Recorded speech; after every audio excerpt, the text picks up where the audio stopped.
vou me apresentar as parceiras da mesa, tá bom? E quero começar agradecendo a Ana Lúcia, a organização do Enadir e a nossa audiência, né, hoje. Eu sou Camila Nicásio, sou professora da Faculdade de Direito da UFMG.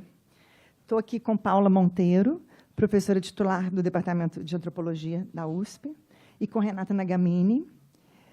Eu fiquei pensando como é que eu vou te apresentar, eu vou falar um tanto de coisa.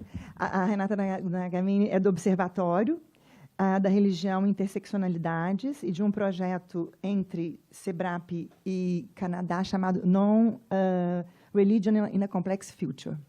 A gente está juntas, sob a coordenação da Paula, num projeto temático chamado Pluralismo Religioso e Diversidades no Brasil Pós-Constituinte, desenvolvido no SEBRAP com financiamento da FAPESP. A gente deu à nossa intervenção, pessoal, o título de Direito e Religião, Análise da Ação Social a partir da Antropologia da Linguagem. Antes da gente adentrar propriamente o tema, eu gostaria de situá-la num contexto mais amplo de investigação. Porque essa mesa, embora seja um primeiro exercício público, né, porque no privado a gente já está exercitando, um primeiro exercício público que a gente faz em torno, né, da antropologia da linguagem, vem na esteira de uma reflexão e assim de uma trajetória longa de acumulação, de processamento e de amadurecimento de pesquisa. O resultado desse percurso pode ser acessado em inúmeras publicações, individuais e coletivas, nacionais e internacionais, em livros, artigos, capítulos e, mais recentemente, matérias para a mídia especializada. Sob a coordenação da Paula, já tem mais ou menos 15 anos, um grupo diversificado de pesquisadoras e pesquisadores olham para a religião no Brasil a partir de uma perspectiva que desafia o que o senso comum, inclusive um senso comum acadêmico, vê como religião. O foco dessa perspectiva está na prática de atores que vão se organizar e se apresentar como religiosos em diferentes espaços. O primeiro deslocamento dessa aposta teórica e metodológica é dessencializar, dessubstancializar a religião. Religião que é, de regra, compreendida apenas como crença. Só para deixar a anedota, deixo para vocês imaginarem o meu sufoco, porque tem mais ou menos, desde 2019 eu frequento esse grupo e nunca eu ouvi alguém dizer, falando, a religião é isto. O quanto isso pode ser desestabilizante para a jurista que eu sou. Mas isso fica como uma anedota, né? Como se fosse assim, um segredo de polichinelo, mas ao contrário. Enfim. Olha, nesse caminho, o grupo já encampou, testando, né, diversas abordagens teóricas, embora convergentes neste ponto. Todas elas se voltam à prática de atores sociais. Se a religião não tem substância própria, o que chamamos igreja, tampouco é uma instituição autocontida, mas ela se desdobra num conjunto de relações de curta, média, longa duração. Assim é que o grupo se apoiou inicialmente na noção de controvérsia de matriz francesa, como instrumento teórico-metodológico para compreender a participação de agenciamentos religiosos no espaço público brasileiro. A aposta, naquele momento, era analisar situações em que atores autoidentificados como religiosos, defensores de distintas concepções, entram em disputa na cena pública, produzindo argumentos, interações e alianças, a fim de arregimentar um consenso a uma determinada visão. O projeto temático de 2010 a 2015, intitulado, então, Religiões e Controvérsias Públicas, Experiências, Práticas Sociais e Discursos, esquadrinhou inúmeras controvérsias, como a questão da intolerância religiosa, do aborto ou da pesquisa em células-tronco. Na sequência deste temático, e se aproveitando do acumulado de suas reflexões, um outro projeto temático teve sequência entre 2015 e 2022. Seu título, Religião, Direito e Secularismo. Aqui, a religião, já dessencializada, também vai ser enquadrada como discurso e ação, ou forma específica de falar em público a uma audiência determinada. Neste momento, a crítica à noção estrita de um secularismo como separação das esferas política e religiosa é central para compreender a ação e discursos de atores que se dão numa arena em disputa, em que as religiões são obrigadas a desenvolver uma linguagem pública, apresentando-se como religiões públicas, que falam, agem e se constituem no público, ao arrepio do credo secularista que teima em alojá-las no privado. O secularismo aparece aqui como um campo aberto, poroso, em que as disputas interreligiosas são reguladas pelo Código do Direito. Nessa etapa, o investimento do grupo se foca abertamente numa sociologia pragmática francesa. Se religião não é uma cosmologia pronta ou uma crença específica na cabeça de alguém, cabe ao analista entender como atores que se dizem religiosos se situam, interagem, justificam suas posições em contextos específicos ao se apresentar e dizer o que são. A noção de espaço público, de fatura habermasiana, já trabalhada pelo grupo em outros trabalhos precedentes, é colocada entre parênteses, pois que não dá conta da plasticidade, da heterogeneidade, das múltiplas dimensões do que fazem atores em rede, suas controvérsias e arenas. A noção de arena, porque é mais compósita do que o espaço público, carece de outras abordagens para análise. E é assim que o grupo se abre ao estudo de diferentes regimes de visibilidade, para além do argumento racional para a formação de consenso insuficiente. Então, vamos falar de imaginários, percepções sensoriais, formações estéticas, performances, como formas de ação. Por outro lado, ligada à ação e mais diretamente ao ativismo dos atores, aparece aqui igualmente a noção de problema público e suas estreitas relações com a linguagem do direito, largamente trabalhada pelo grupo. Na ação, como o direito é usado para formar atores, para dar visibilidade política a demandas específicas? Como sua linguagem é disputada? Em particular, a noção de direitos humanos ganha relevo. Direitos humanos, como linguagem da qual vão se apropriar atores em suas intervenções. Direitos humanos como alvo da disputa desses atores para fixar seu sentido e abrangência, como a liberdade religiosa, direitos sexuais e reprodutivos, ensino religioso em escolas públicas, dentre outros. Por sua vez, o recurso ao e a disputa pelos direitos humanos impõe ao grupo o retorno à questão do pluralismo. Como o pluralismo da Constituição de 88 se enraiza socialmente, normativamente na experiência social? Como ele é reivindicado por diferentes atores? Mais recentemente, um recorte que se mostra incontornável na abordagem do pluralismo é a mirada sobre as novas ágoras digitais, esses novos mediadores sociais, e o seu impacto sobre o funcionamento das democracias e da esfera pública. É justamente no momento de pensar nesses novos mediadores que nossa atenção se volta à questão da linguagem, em particular sua importância na construção do mundo social. A linguagem será, a partir daqui, pensada não mais sob o ângulo da justificação ou da argumentação, já desenvolvidos pelo grupo, mas em sua dimensão semiótica. Como uma pequena equipe dentro do projeto temático mais geral, Paula, Renata, Olívia Barbosa, que faz parte deste grupo aqui, e eu mesma, a gente se reuniu para pensar as formas de comunicação específicas de que se valem os atores religiosos, as indexicalidades que elaboram em suas intervenções, os registros a que recorrem, as ideologias linguísticas que tal comunicação veicula, a forma pela qual ela se relaciona com a emergência de novas correntes religiosas. Uma das perguntas centrais é sobre o que está invisível quando a mensagem visível emerge, segundo Paula Monteiro. Sendo a comunicação um emaranhado de crenças, de papéis e autorias. Essa pergunta altera a observação do ator, de forma isolada, em um contexto delimitado, inserindo em uma estrutura de participação que modela a comunicação, organizando as pessoas na interação para produzir uma mensagem. Da relação entre enunciado e contexto é que virão sentidos produzidos nessas interações, de onde o invisível pode emergir. A partir dessa perspectiva, imaginamos a mesa de hoje, na qual vamos analisar, com base em uma literatura da antropologia da linguagem, a ação de agentes autodeclarados religiosos em matéria de direitos que se tornaram objeto de tensões no Brasil dos últimos 15 anos. O que termos como homoafetividade, pluralismo, racismo religioso têm a nos dizer sobre o processo de mudança da linguagem da ação social no país, em que novos nomes e modos de falar em público se projetaram em diversas arenas, sobretudo relacionadas com a interpretação do direito em jogo. Buscamos compreender de que modo esses termos são usados para conectar contextos de enunciação a um contexto social em transformação. Nossa principal hipótese de trabalho é que, na interface de antropologia, linguagem e direito, a própria configuração do religioso e do público se altera a partir dos agenciamentos sociais. Finalmente, a produção sobre antropologia linguística parece imensa, e, no mais das vezes, de difícil digestão, não é, dona Renata? Vou passar a palavra para a Renata, essa vai ser a nossa ordem.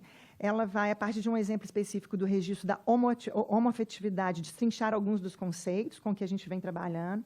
Em seguida, eu vou passar para a Paula, que fará o mesmo exercício em relação ao termo pluralismo, e volta para a minha palavra para a gente falar um pouco sobre racismo religioso.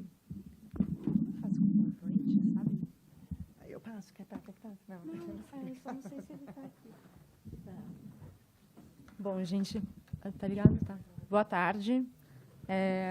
Quero agradecer a organização do evento, que, como a Camila disse, dá para a gente a oportunidade de pensar, né, mais coletivamente, ou seja, para além do nosso pequeno grupo de trabalho, o que a gente está fazendo e ver se isso tem sentido, né? Assim, e, claro, antes disso, ajuda a gente a dar um estímulo, a gente a dar uma forma um pouco melhor ao que a gente vinha discutindo. Assim. E quero agradecer a Camila, que eu acho, enfim, não sei nem como ela conseguiu apresentar tanta coisa em tão pouco tempo, com tanta precisão, porque, enfim, a Camila que propôs a mesa e que encorajou a gente a se reunir aqui para conversar hoje sobre registro, né? Que é um termo... Enfim, fiquei feliz porque a Camila começou a lançar as palavras difíceis, né? Assim, indexicalidade, registro e tudo mais. Então, agora eu já me sinto assim confortável para falar a respeito e usá-las, tentando dar minimamente um sentido, assim, esclarecer do que a gente está falando quando fala de registro, por exemplo, indexicalidade, enfim. Então, nessa apresentação, eu vou compartilhar algumas reflexões iniciais para uma abordagem antropológica da religião com ênfase na pragmática, com foco na pragmática. Meu ponto de partida é a constatação de que a diversidade dos usos do que a gente vai chamar de registro semiótico religioso se ancora no Brasil em processos comunicacionais que operam em contextos altamente heterogêneos. O que eu estou falando, né? O que eu estou chamando de contextos altamente heterogêneos? Eu penso na heterogeneidade em dois sentidos, pelo menos. Assim, no que se refere aos agentes, a sua posição, uns em relação aos outros, e a posição dos próprios registros, né? E também no que se refere à religião e o que a gente chama de estrutura de participação, que inclui os meios de comunicação. Com isso, como a Camila disse, eu estou propondo deslocar o foco do debate sobre religião, das crenças e doutrinas para os usos públicos de um repertório que é reconhecido como religioso.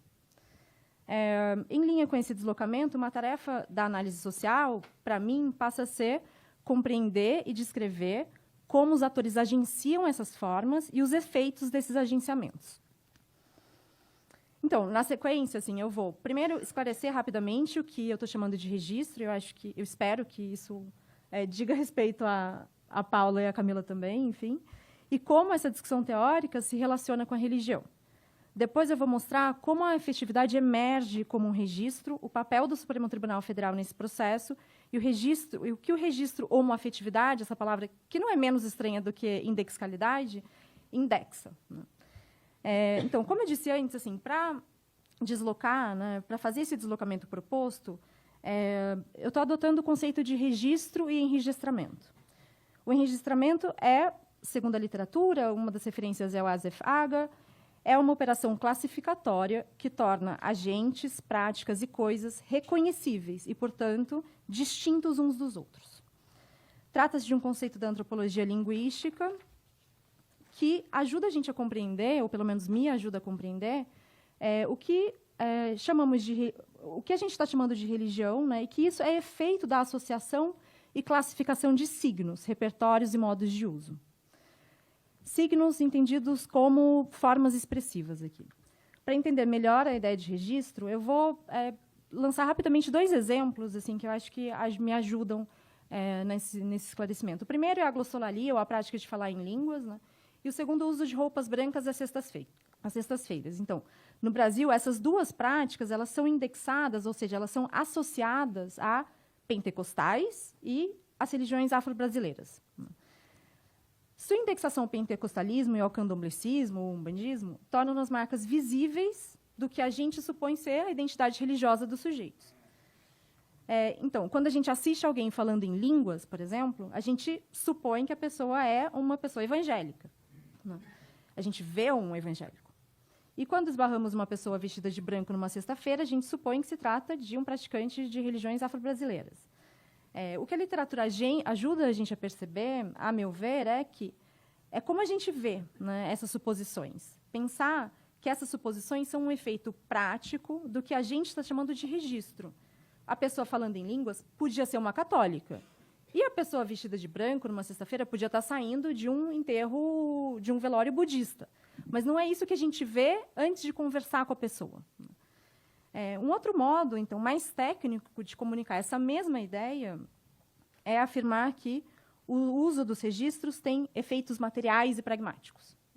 Eles organizam a nossa percepção, tipificam sujeitos e, não menos importante, transferem autoridade, na medida em que certos modos de falar são aceitos como mais ou menos legítimos conforme o espaço. E eu acho que a gente aqui está no espaço universitário, se eu estivesse falando de alguma outra maneira muito absurda, ela pareceria absurda, imprópria a esse espaço em que a gente está interagindo. Então, de uma perspectiva pragmática, a linguagem não é apenas um meio simbólico de expressão, é um modo de agir no mundo. E, nesse agir, de produzir significados que são necessariamente situados, relações de poder e formas de autorização, independentemente das interações dos atores. O público é entendido como uma formação sociolinguística, nesse caso, em dois sentidos. Primeiro, ele é constituído por meio de práticas semióticas, ou práticas de comunicação, e ele é reconhecível por certos agentes e modos autorizados de se comunicar. E é por isso que, quando alguém fala em línguas no Congresso Nacional, por exemplo, isso parece muito impróprio. A gente supõe que há um meio próprio de se comunicar naquele espaço. Então, qual é a relação disso, tudo que eu falei, com a discussão sobre religião? Como ideologia, o secularismo opera construindo e reforçando a suposição de que a religião não tem lugar no público. Pensando pragmaticamente, isso significa supor que o modo de se expressar autorizado como público pelo secularismo desautoriza termos e modos religiosos. No Brasil, no entanto, termos e modos de expressão registrados como religiosos participam do público, e acho que a Paula escreveu muito sobre isso, ainda que sejam naturalizados, como é o caso do catolicismo, ou registrados como cultura, no caso das religiões afro-brasileiras. É uma questão, para mim, pelo menos, compreender como a religião participa na produção do público e o contrário, como o público participa na produção do religioso, no que eu chamei de contextos altamente heterogêneos. Ao enfocar os usos do que a gente está chamando de registro semiótico religioso, minha proposta é também repensar a categoria público.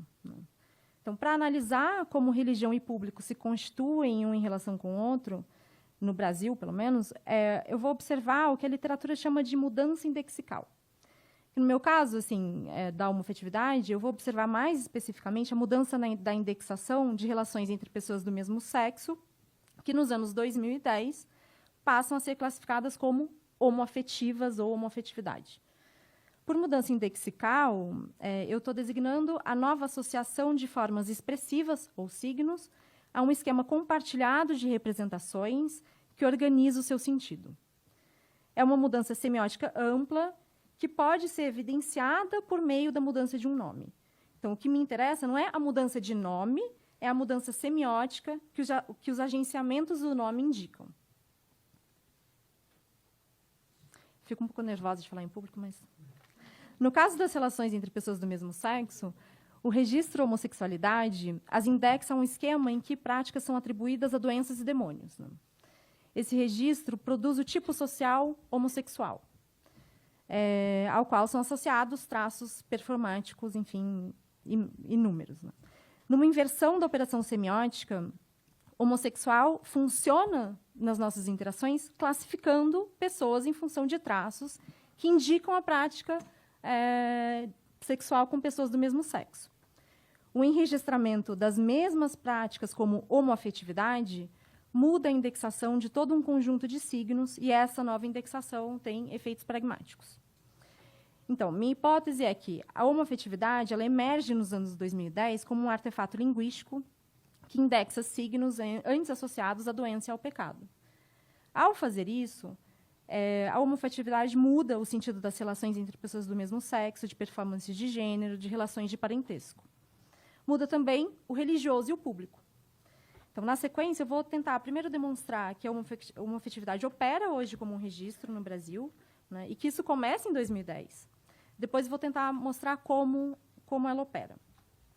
Para isso, eu vou tomar os jornais e a decisão do Supremo Tribunal Federal, que são meu material de trabalho, Eu vou fazer isso pensando tanto o Supremo quanto os jornais como instituições de replicação, que são instituições que, usando os registros e ocasionalmente refletindo sobre esses registros, elas tornam as pessoas usuárias e ensinam a gente a usar, né, os registros.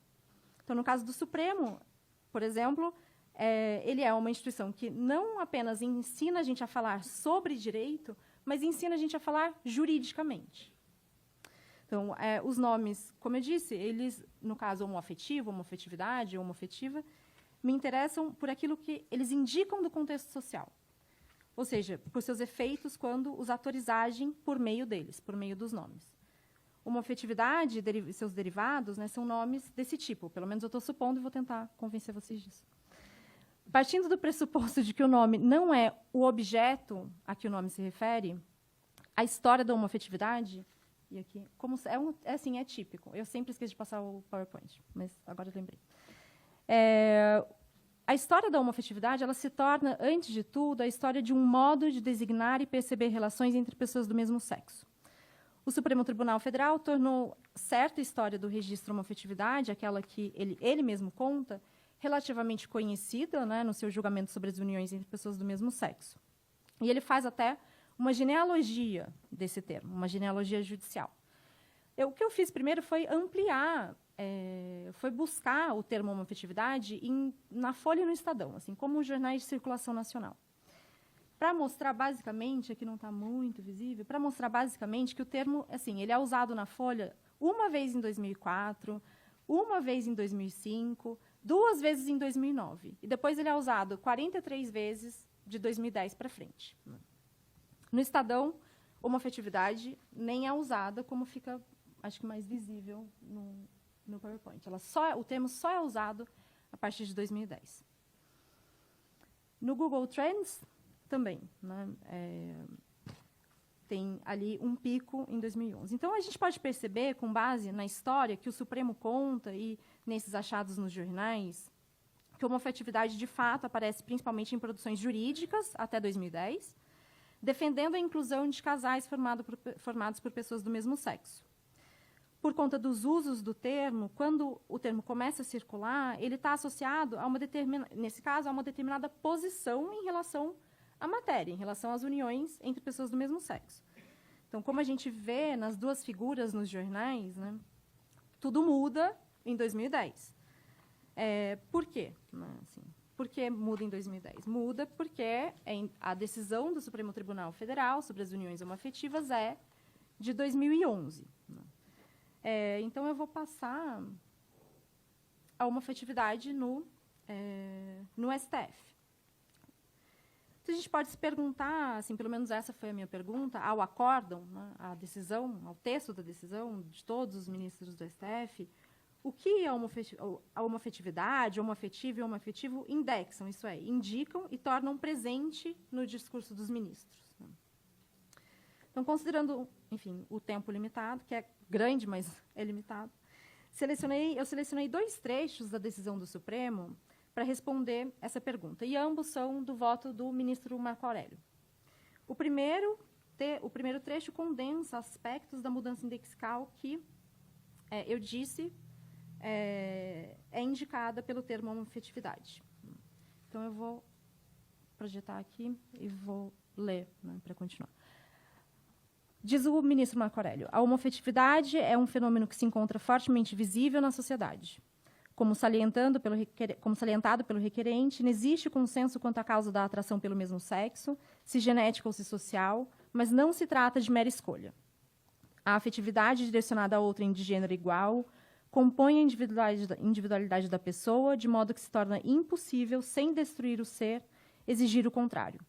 Insisto, se 2 pessoas de igual sexo se unem para a vida afetiva comum, o ato não pode ser lançado à categoria jurídica imprópria.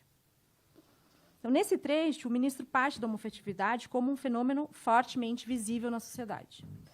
Ele e os outros ministros da Corte, eles apontam para a novidade do termo. Então, tem uma reflexão sobre o termo. Quando o ministro fala em forte visibilidade, ele se refere às relações entre pessoas do mesmo sexo. ele afasta tanto a discussão sobre a causa da atração por pessoas do mesmo sexo, quanto a possibilidade de ser escolha, e afirma que ela é parte da individualidade. O movimento semiótico, nesse caso, me parece claro. O desejo por pessoas do mesmo sexo, antes indexado como homossexualidade e percebido como prática erótica ou desvio, é reinscrito como homoafetividade, uma orientação para o afeto. Qualquer orientação da afetividade pode resultar numa união para a vida em comum, nesse raciocínio. Por ser um aspecto da identidade da pessoa e porque o direito protege a pessoa, o ministro Marco Aurélio afirma a impossibilidade de classificar essa união de categoria jurídica imprópria. Imaginando que críticos dirão se tratar de relação regulada pelo direito, ainda que pelo direito comercial na época, o ministro afirma que a tutela patrimonial é insuficiente e que a proteção jurídica integral se impõe. No caso, igualdade é, para o ministro Marco Aurélio, o reconhecimento do regime familiar. O termo homoafetividade opera, assim, duplamente, como um instrumento performativo da decisão, um instrumento que produz o reconhecimento, e como índice de mudança social, inscrito num telos emancipatório que os ministros atribuem à história. A ideia de que a história tende sempre à emancipação. Nós três, mais o Guilherme Borges, a gente analisou o agenciamento dessa noção de história em um outro trabalho, e ele fica evidente no segundo trecho que eu selecionei do ministro Marco Aurélio. É um trecho longo, em que ele classifica a união com o fim de procriação como natural e a família como cultural. A oposição aqui é central. Ao naturalizar a procriação e culturalizar a família, o ministro abre espaço para descolar o parentesco da procriação e reinscrevê-lo no campo da cultura e do afeto. O trecho indexa a formação da família exclusivamente para a procriação ao passado, ou seja, a um tempo que não é o presente. Associa essa formação a trabalho em campos rurais e ao patriarcalismo. Em contraste, o ministro indexa a mudança desse modelo, desse primeiro modelo, à Revolução Industrial, num primeiro momento, quando a saída das mulheres da casa para o trabalho urbano abala o paradigma patriarcal, e depois indexa a mudança à Constituição de 88, que reconhece famílias plurais, caracterizadas pelo amor, pelo carinho, pela afetividade, não mais apenas pelo patrimônio. O efeito da série de operações semióticas do ministro é situar a família homoafetiva dentro de uma narrativa evolutiva, do modelo patriarcal e patrimonial à família plural e afetiva. O reconhecimento das uniões homoafetivas pelo Supremo é apresentado não como uma ruptura, mas como ápice de um processo histórico de democratização que teria começado na Europa industrial e culminado na Constituição Brasileira de 88. Dessa forma, a homoafetividade é indexada ao progresso da história, o que retira o peso performativo da decisão da Corte e o transfere para um telos evolutivo. O progressismo, que legitima esse reconhecimento, aparece, então, como efeito da própria história, mais do que da vontade política dos 11 ministros. Então, a mudança indexical se completa, pelo menos no meu argumento, pelo que os termos homoafetividade e seus derivados indexaram a partir da decisão do Supremo. Em 2014, um editorial da Folha de São Paulo já usava o termo homoafetivo para se referir ao casamento entre pessoas do mesmo sexo, ou seja, 3 anos depois da decisão do STF. No editorial chamado Santo Estado Laico, o editorialista afirma: após ser criticada por pastores evangélicos, a candidata do PSB, na época Marina Silva, desautorizou passagens de seu programa de governo que atendiam a demandas de movimentos homossexuais. Menos de 24 horas depois de divulgar o documento, Marina retirou compromissos com a regulação do casamento civil homoafetivo e com a aprovação de lei que criminaliza a homofobia. O que eu acho interessante aqui é que homoafetivo aparece junto a movimentos homossexuais, uma forma que o ativismo não usava, na época, há muito tempo. Então, o termo cumpre, a meu ver, justamente por esse contraste, uma função referencial simples. Ele designa a conjugalidade entre pessoas do mesmo sexo. A palavra, que no julgamento do Supremo foi um operador performativo, produtor do reconhecimento, já é parte do vocabulário jornalístico comum. Um segundo exemplo que eu selecionei vem da Brasil Paralelo, uma empresa de entretenimento classificada pelo menos pelo progressismo como de extrema-direita. Em um artigo crítico à chamada Cultura Woke, publicado no site da produtora, Lucas Brandão Pelúcio descreve a fada madrinha da Cinderela como, entre aspas, um homem homoafetivo excêntrico. O que chama atenção no artigo é, apesar do qualificativo excêntrico, o uso denotativo de homoafetivo, sem aspas, sem ressalvas. O que chama atenção no artigo, então, a meu ver, é esse uso denotativo e o fato de que, mesmo em um discurso que é classificado como conservador, é classificado pelos seus críticos, pelo menos como conservador, e que muitas vezes se assume como conservador, é o uso de homoafetivo no lugar de homossexual ou gay, por exemplo.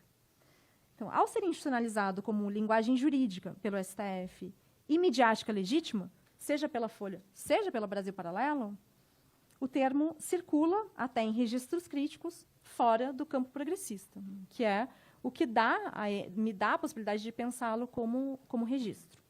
Então, para concluir, eu tentei mostrar que a homoafetividade opera no Brasil como um registro, acho que esse era o meu principal desafio. O termo, pelo menos até agora, né, do que eu tenho de trabalho, emergiu nos anos 2000, foi institucionalizado pelo Supremo em 2011, e, a partir daí, passa a circular amplamente, inclusive em registros ideológicos opostos, né? Essa trajetória mostra o que entendo por mudança indexical, não apenas a troca de um nome, mas a reordenação de signos e sentidos, da homossexualidade como desvio, para a homoafetividade como afeto, família e cidadania. Seguindo essa trilha, eu acho que a gente pode compreender um pouco melhor como os registros se produzem, como eles produzem efeitos sociais, como reconfiguram públicos e reordenam a aparição da religião e da moralidade sexual na cena pública brasileira. Obrigada. Espero não ter passado muito do meu tempo. E agora eu passo a palavra para...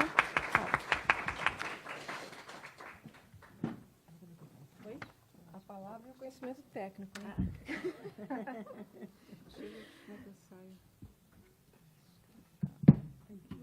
Como é que eu saio de você aqui? Vixe. Boa pergunta. Deixa eu ver. Acho que saiu, sei lá. Você tem pendrive? Eu tenho. Está aqui já? Deve estar. Ah, esse é meu? Não. Não sei. Não, o meu está lá, mas eu já passei. O seu já não estava aqui? Não, eu mandei por e-mail. Então, eu também. Então, já está aqui. Já está? Só que eu tenho que ir para ele. Será que tem outras apresentações aqui? Deixa eu ver. Sim. Como é que eu vou sair daqui? É algum desses, não? Este? Opa. Esse. É slide ou é... É PowerPoint. Tá, então assim. Então, para mudar de um para outro? É só você ir descendo aqui pelo... Por aqui não vai? Não sei se vai... Não, você vai descendo aqui pelo mouse. Esse é meu ou sua? Acho que é minha.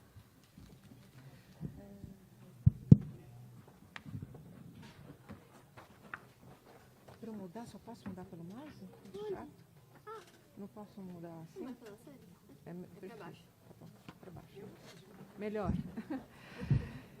Gente, boa tarde a todos. Muito obrigada pela presença de público. Camila, obrigada pela sua apresentação. Foi muito boa. Acho que nos coloca em algum lugar. E obrigada, Ana, pela possibilidade da gente fazer esse test drive aqui da nossa proposta semiótica de uma análise da religião. Então, eu vou começar com uma pergunta simples que todo mundo já se fez, né?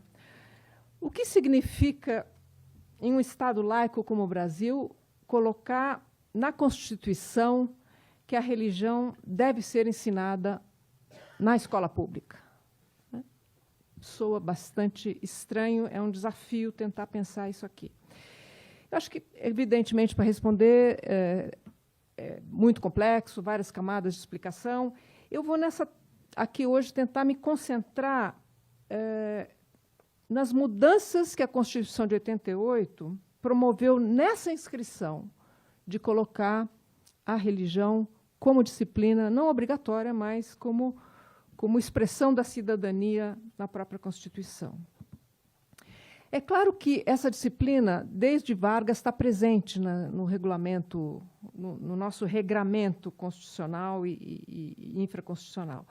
Mas eu acho que, em 88, aconteceu um deslocamento importante. Essa disciplina ganhou uma nova situação, uma nova posição e um novo formato. Essa disciplina deixou de ser o que a gente chama de confessional e passou a ser apresentada como um espaço de valorização da cidadania, que parece também estranho, né? Ensinar religião para ensinar a ser cidadão. E por quê? Porque foi inscrito na Constituição o pluralismo político, cultural e religioso. O religioso não foi inscrito com essas palavras, mas a ideia de que o Brasil era um país plural foi inscrito, e isso deslocou, esse é o meu argumento, o sentido do que é o religioso no Brasil. Então, essa mudança não é apenas jurídica. Essa mudança transformou o que a gente chama de religião hoje. O que a gente designa por religião. Antes, apareciam termos diferentes para chamar o religioso. A gente dizia ter fé, a doutrina religiosa, a salvação do indivíduo. E agora o que a gente diz? A gente diz cultura, tradição, conhecimento, legado. Isso é, nas palavras que a gente está usando, o que a religião indexa hoje em dia. Né? Indexa conhecimento, indexa tradição, indexa cultura. Então, é sobre a transformação dessa linguagem e, portanto, dos sentidos do religioso que eu gostaria de apresentar minha fala hoje.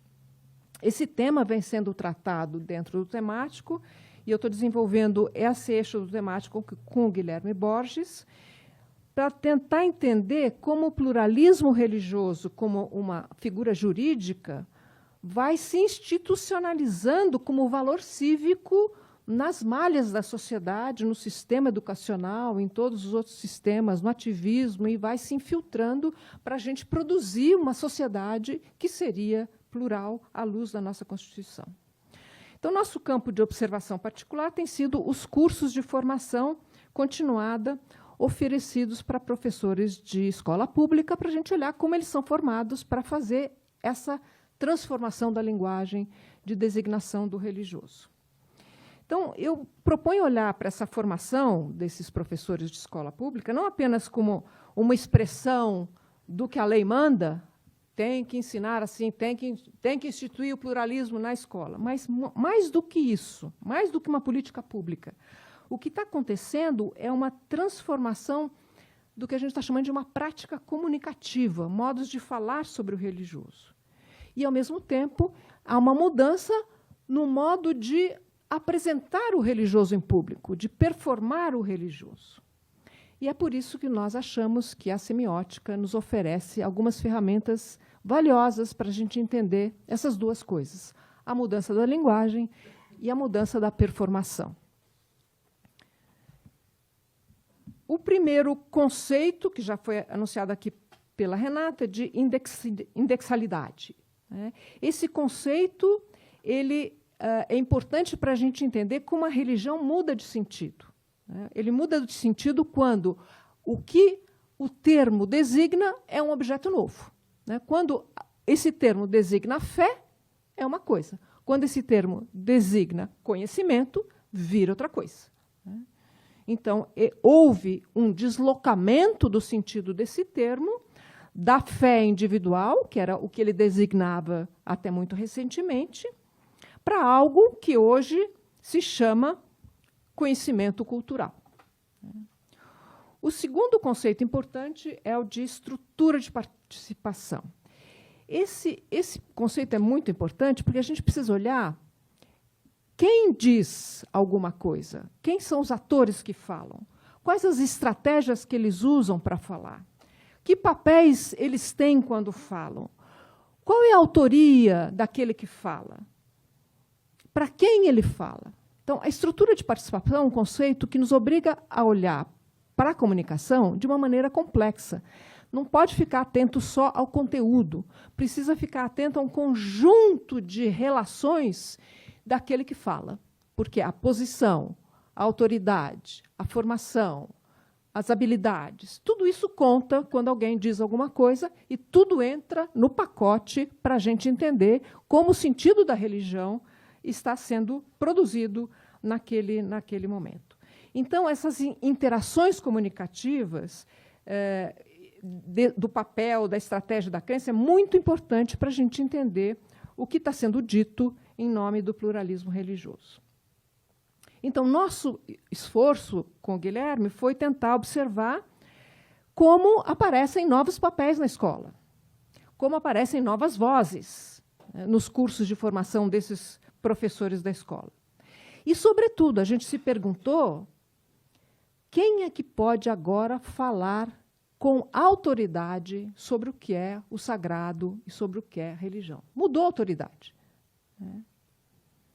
Então, nessa apresentação, eu vou tomar como fio condutor para ler os depoimentos desses formadores de professores, os comentários e as reflexões que esses educadores dos educadores fazem quando eles falam a respeito daquilo que eles estão ensinando para os professores da escola.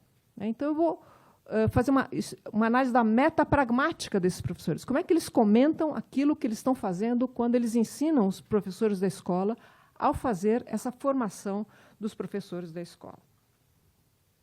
Então, a minha hipótese é que o registro jurídico do pluralismo, então também estou com a Renata tratando o pluralismo como um registro jurídico, né? Nós somos uma sociedade juridicamente plural.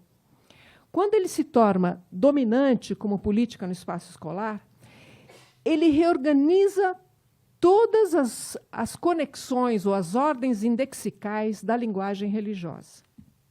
Em outras palavras, o que esse registro faz é tornar os sinais do religioso reconhecíveis de uma outra maneira. Ele desloca os sinais do religioso.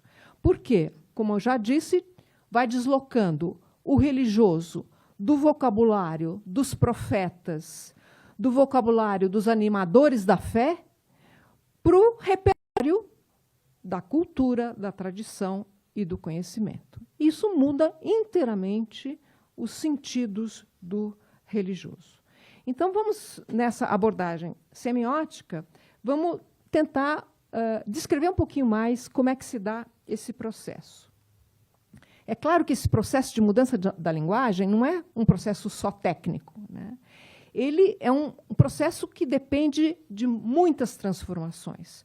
Transforma as posições sociais dos sujeitos, transforma o público para quem essas coisas são ditas e transforma todos os repertórios linguísticos que falam da religião.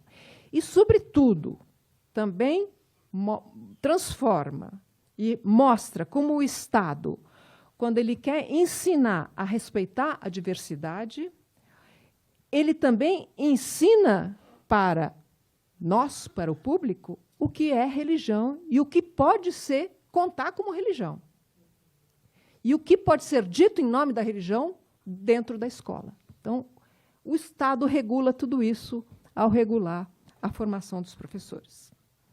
Então, nossa análise empírica se baseou, basicamente, em 2 universos empíricos. A gente olhou um conjunto regulatório, que são os parâmetros curriculares nacionais para o ensino religioso, que foi elaborado pelo FONAPER em 77.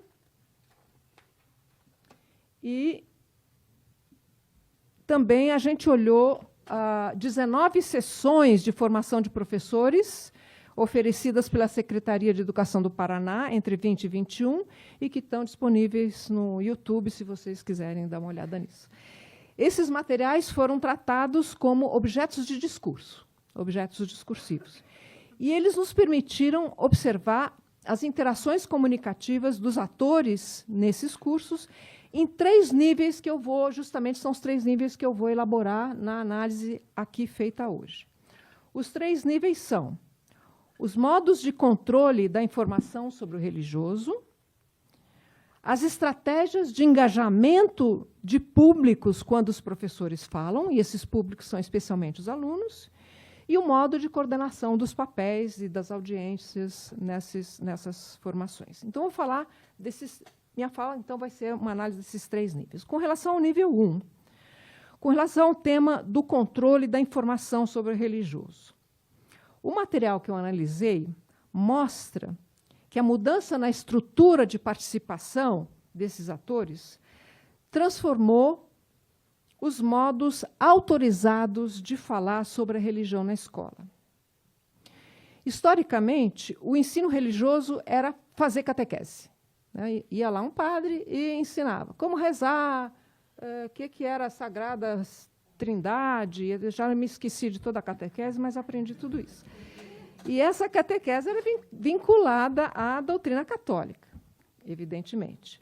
Mas com a LDB de 1999 e com os novos parâmetros da FONAPER, houve o que eu chamo de um deslocamento institucional da autoridade das paróquias para a autoridade das universidades. Quem manda agora são as PUCs, são as pós-graduações de teologia, as pós-graduações de ensino religioso. Foi uma mudança de autoridade de quem pode falar sobre a religião na escola hoje.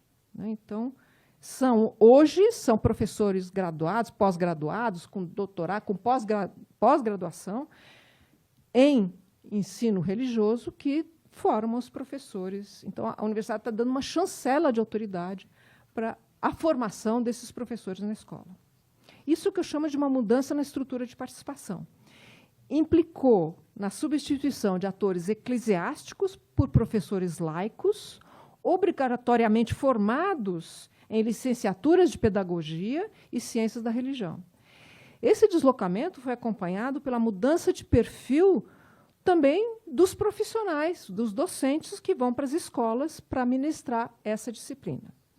Nesse novo contexto, os pedagogos, né, esses que vão até a escola para ensinar essa disciplina, eles passam a ser treinados para mudar o que eu chamo de posição enunciativa em sala de aula. Eles deixam de ser evangelizadores, eles não podem falar em nome da religião. Né? Eles têm que falar como especialistas laicos. Eles têm que aprender a adotar uma língua científica, um registro científico. Eles têm que aprender a fazer isso. Esse reposicionamento produz efeitos de autoridade enunciativa na circulação de como falar sobre o sagrado e na produção da leitura do sagrado. Ele reconfigura quem pode falar em nome do religioso e com quem e com que autoridade se pode falar sobre esse tema. Essa mudança é muito interessante porque ela é expressamente formulada nas sessões de treinamento com frases desse tipo. O aluno não sabe e nem deve saber qual é a religião do professor. Assim, os professores são ensinados a ocultar sua própria religião e a transformar a sala de aula em um espaço de neutralidade, entre aspas. Como dizem os próprios formadores, o ideal é que o aluno nem saiba qual é a religião do professor. Então, passamos para o ponto B. Esse deslocamento na estrutura de participação também altera o que eu chamo de persona que fala, da persona pública do professor e da persona pública do aluno. A persona pública do professor e a persona pública da sua audiência. Enquanto no momento anterior o professor era o quê? Ele era um modelo de fé, um exemplo para o aluno. Agora o professor é o quê? Ele tem que desaparecer como sujeito religioso.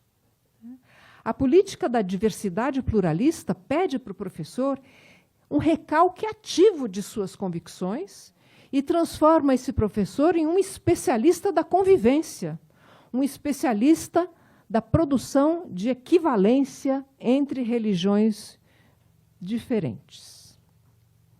Esse gesto performativo de transformação de si requer que o docente habite uma linguagem culturalista e cientificista, mesmo quando os signos religiosos sempre emergem na sala de aula, com sentidos afetivos, com sentidos espirituais, com sentidos mágicos e com sentidos até conflitantes.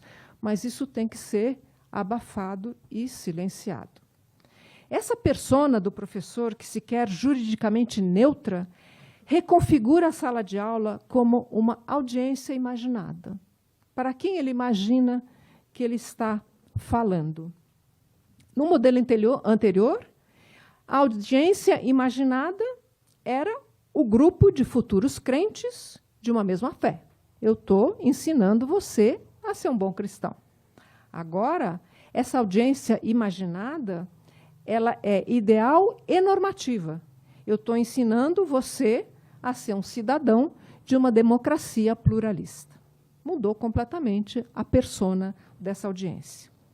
Essa construção passa pela invisibilização deliberada da experiência da religião nesses sujeitos e nesses alunos individuais, mas também passa pelo silenciamento da experiência dos alunos, dos professores dos alunos. Então, o que se ensina o professor a fazer? Por favor, não pergunte qual é a religião do aluno. Se perguntou, está frito, porque vai sair o que você não quer ouvir. Então, ou senão eles dizem assim, não importa a religião do aluno, vamos trabalhar o conhecimento sobre a diversidade religiosa. Esse trecho é muito interessante. Então, nessa reestruturação, na qual os docentes são treinados a apagar essas marcas religiosas, o respeito da alteridade, o respeito como valor, ele não se produz pela empatia. Olha como é interessante a religião do outro. O respeito não se produz como, olha como tem verdade na religião do outro. O respeito, ele emerge como um efeito da mudança na estrutura de participação dos professores e dos alunos. Tem uma fala que eu vou mencionar a seguir que exemplifica muito bem como o ensino religioso reorganiza esses papéis, as personas e os sentidos dos professores e dos alunos, deslocando o religioso do regime confessional para o regime cívico do pluralismo. Essa é a fala. O ensino religioso é o espaço privilegiado do diálogo interreligioso. Você não precisa acreditar no que o outro acredita, mas respeite. Aceite que para ele, para o outro, aquilo é verdade. E quando nós abrimos mãos, não das nossas convicções, nem da nossa fé, nem da nossa verdade, mas a gente abre mão do direito de estarmos somente nós corretos, olha o looping que o professor fez, estarmos somente nós corretos, quando aceitarmos o outro como a verdade do outro, e isso que é o respeito, teremos essa sociedade mundial da paz, a paz mundial tão esperada. O ensino religioso é o espaço privilegiado para que isso aconteça. Então, esse depoimento mostra bem como o ensino religioso escolar deixa de ser espaço da catequese, evidentemente, e se transforma em um dispositivo de formação cívica de 3 maneiras. Primeiro, ele muda a estrutura de participação. O professor aqui, ele se torna um mediador. Ele interpela diretamente o aluno. Ele diz, você não precisa acreditar, mas respeite. E ele projeta um outro religioso para longe, uma alteridade religiosa que é outra, mas é legítima. Além disso, o que faz essa fala? Amplia a audiência do aluno, que está ali restrita ao espaço escolar, para um horizonte global, a paz mundial, desloca a sala de aula para o cenário universal. Em segundo lugar, o que faz essa fala? A gente vê aí a emergência de uma nova persona pública. Não é mais o crente exclusivo, mas o cidadão pluralista que está ouvindo. É ele que mantém sua fé no privado, mas que, em público, ele reconhece o direito do outro. O professor assume, então, que papel? Ele é o profeta secular, não da doutrina, mas do valor universal da convivência entre as diferentes religiões. Essa é a nova persona do professor. Por fim, quais são os efeitos semióticos desse enunciado? O ensino religioso, entre aspas, passa a indexar respeito e diálogo. Isso é ensinar a religião. É ensinar respeito e diálogo. Esse modo de indexação funciona de modo metapragmático porque ele ensina, para ter respeito e diálogo, como se deve falar, como se deve agir em público para falar de religião. Assim, ao fazer isso, ele reconfigura a audiência, formando alunos como cidadãos de um coletivo global. Finalmente, a última dimensão dessa fala. Quanto aos regimes de autoridade linguística dessa fala, quais regimes de autoridade estão implicados aí? Eles estão ligados à reflexibilidade do professor.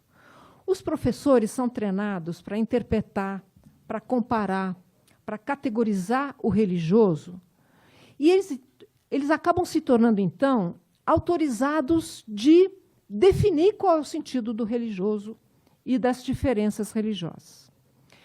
Para tanto, eles são expostos a uma proposta pedagógica que, não por acaso, foi inspirada nos documentos da CNBB dos anos 90 e 2000, que tem como objetivo, vejam bem, estudar as 4 matrizes religiosas que formam o Brasil. A matriz indígena, ocidental, africana e oriental. Vocês já ouviram essa música dita de outro jeito, né? Quando eu li isso no documento da CNBB, mas da onde saíram 4 matrizes formadoras da religião brasileira? Eu lembrava que eram 3, mas não me lembravam que eram 4. Né? Então, esse tratamento quadripartite me chamou a atenção, porque ela ecoa o sincretismo das 3 raças, evidentemente, que associa a religiosidade católica ao signo da nação. Né? Mas, no contexto do pluralismo, não cabia mais essas 3 raças. Né? A nação não podia mais ser imaginada como as 3 raças, como cadinho do catolicidade e da nação católica. Não dava mais para fazer isso. Então, o próprio catolicismo falou, epa, deixa eu pluralizar um pouco aqui, então eu preciso abrir o catolicismo em algo mais plural. E qual foi a maneira do catolicismo se pluralizar? Usou essa palavrinha aí, ocidental. Então, o catolicismo virou ocidental para incorporar o quê? Para incorporar o protestantismo e para incorporar a tradição judaico-cristã. Então, uma matriz que antes era católica, agora virou ocidental, para incluir, englobar, encaçapar essas 3 vertentes. Já a parte oriental, qual é a matriz oriental do nosso Brasil? Fiquei pensando eu. Aí fui olhar o que era a matriz oriental, e elas foram construídas a partir do englobamento de espíritas kardecistas, vejam bem, budistas, esotéricos e práticas do Oriente. Englobou tudo isso, nossa segunda matriz oriental. Bravo! Aí foram agregadas nessa 4ª matriz no intuito de responder a essa inclusão da diversidade prevista na Constituição. Então, as outras 2 já eram conhecidas, né, a indígena e a africana, óbvias, mas essa oriental e ocidental foi feito esse tour de force aí para construí-las. Então, é esse modelo que circula nas pós-graduações, na formação dos professores, nas universidades católicas, nos documentos jurídicos, né, que é esse modelo que se reorganizou no campo da pedagogia, que fez um reuso de uma dicotomia do orientalismo europeu, já do século XIX, lá do século XIX, para falar de Oriente e Ocidente, né? Então, aqui, o Ocidente, entre aspas, aparece como herdeiro dessa tradição judaico-cristã e o Oriente como um bloco homogêneo de espiritualidades e sabedorias. Então, vejam a reconstrução indexical que foi construída para embutir o pluralismo nas escolas, né? O trabalho em sala de aula consiste, então, em atribuir diversas materialidades a essas 4 matrizes, a esses signos linguísticos, as diferenças, e vão sendo fixados em suportes sensíveis. Elas precisam ter realidade, essas matrizes, né? Elas precisam aparecer. E como fazem os professores para dar materialidade a essas 4 matrizes? Bom, então vamos pensar nas arquiteturas religiosas. Arquitetura ocidental, arquitetura oriental, arquitetura indígena, arquitetura africana. Vamos pensar os alimentos rituais das 4 matrizes, os alimentos ocidentais, os alimentos orientais, e assim vai. Vamos pensar nos elementos fundamentais, o fogo, a água, nessas matrizes. E assim vão construindo a materialidade sensível dessas religiões, né? O vocabulário empregado na formação docente evita nomear crenças específicas em favor desse exercício de simbolização. Estou terminando, 5 minutos. Então, agora eu vou dar uns exemplos para materializar isso aí. Um professor, eles dão como exemplo, um professor pode trabalhar, por exemplo, a simbologia do fogo nas 4 matrizes, né? O fogo no cristianismo, o fogo na religião indígena, o fogo na tradição africana, o jogo. Todas as religiões do mundo têm uma simbologia com fogo. De onde eles tiraram isso também não se sabe. A água é sagrada para praticamente todas as religiões. Também não sabemos de onde isso saiu. Além dos rios sagrados, nós temos a água fluidificada do espiritismo, a água dos orixás, a água do cristianismo, a água benta. Tudo indexicado na mesma palavra água, né? Tudo se torna equivalente, tudo se torna comparável, tudo se torna padronizável. Então, esse trecho mostra a reflexibilidade funcionando em ação. O professor não transmite uma crença, mas ensina a falar sobre essa crença. Ele transforma o fogo, a água, os alimentos em signos sensíveis da diversidade religiosa.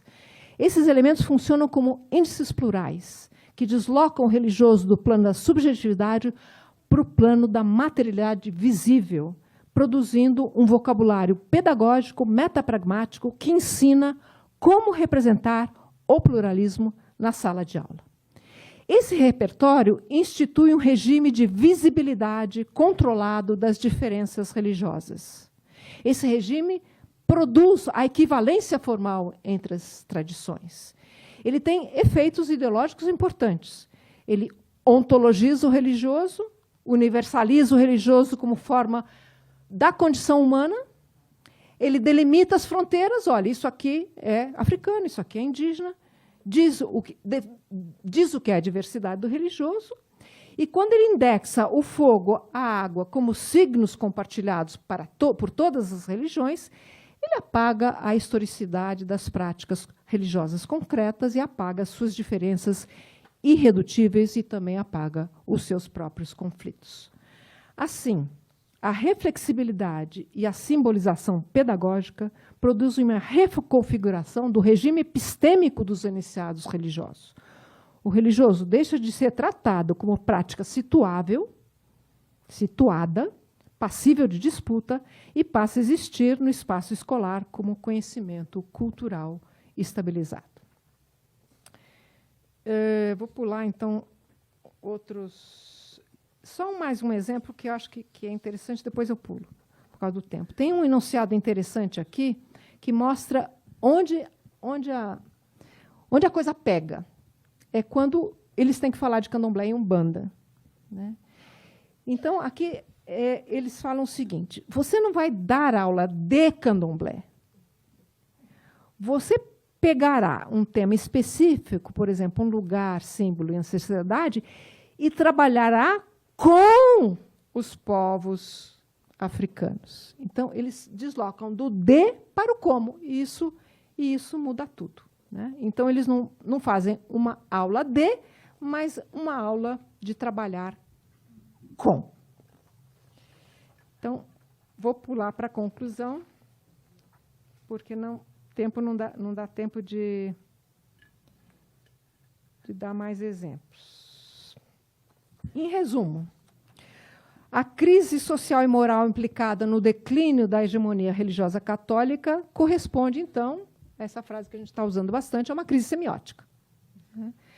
A ruptura das conexões naturalizadas, que a gente tinha enraizado em nós mesmos, que era uma conexão naturalizada e harmônica entre catolicismo, religião e direito.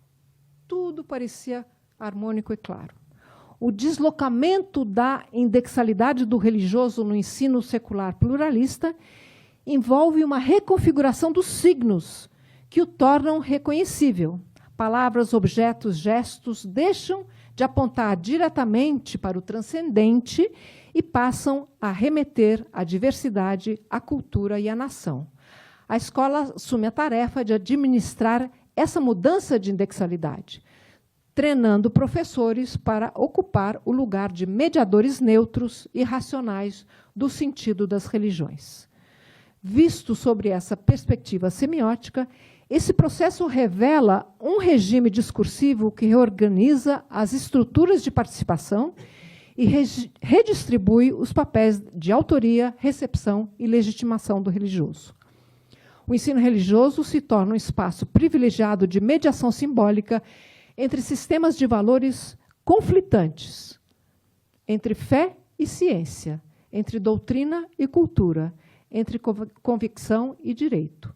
O uso da linguagem e de objetos simbólicos em sala de aula se mostra, ao mesmo tempo, um exercício de controle em um campo de produção de sentidos heterogêneos. A mudança epistemológica entre tratar crenças como símbolos ou tratar como verdades incorporadas diz respeito a formas distintas de usar a linguagem, de posicionar os sujeitos de conhecimento e de organizar o mundo sensível. Essa mudança marca a fronteira entre duas ordens semióticas.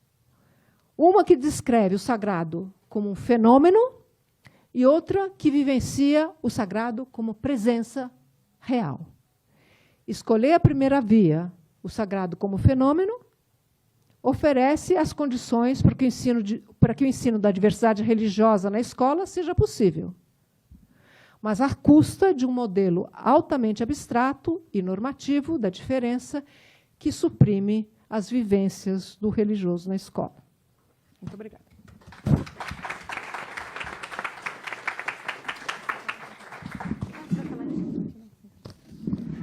Ai, lá vou eu falar depois da Paula Monteiro. Boa sorte para mim. Estou quase fazendo um Pai Nosso. Então, vamos lá. Então, pessoal, eu não fiz dever de casa como elas, eu devia ter feito essa coisa do slide, porque também tem muita fala. Então, eu vou fingir que eu sou uma atriz, interpretar, tá, as falas aqui dos meus atores, que são também ministros do Supremo Tribunal Federal, tá? Para vocês sentirem um pouco a diferença, tá bom? Então, fiquem ligadas aí. Para concluir, retomo a palavra para explorar, a partir de alguns elementos da antropologia da linguagem, que nem as colegas fizeram, o termo racismo religioso. Para isso, deixa eu só me controlar aqui, tá bom. Para isso, usarei o recorte particular de um julgamento havido em 2019 e que se tornou emblemático na jurisdição constitucional brasileira sobre os limites da liberdade religiosa. Trata-se de uma ação em que se questionava a constitucionalidade de uma lei gaúcha que permite o sacrifício de animais em rituais religiosos.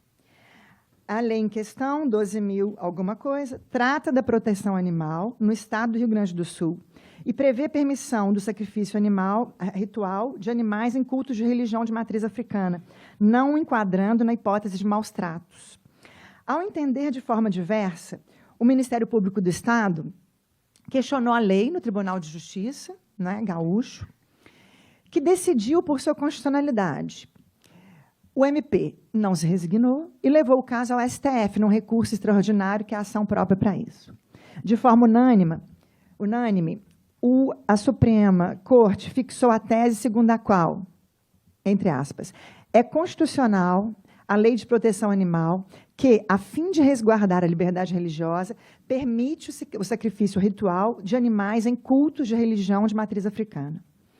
Embora a decisão pela constitucionalidade tenha sido unânime, houve alguma divergência em relação ao escopo da proteção, nos termos do voto do ministro Alexandre de Moraes, segundo o qual a constitucionalidade do sacrifício de animais em ritos de qualquer natureza, e não somente em relação às afro-religiões.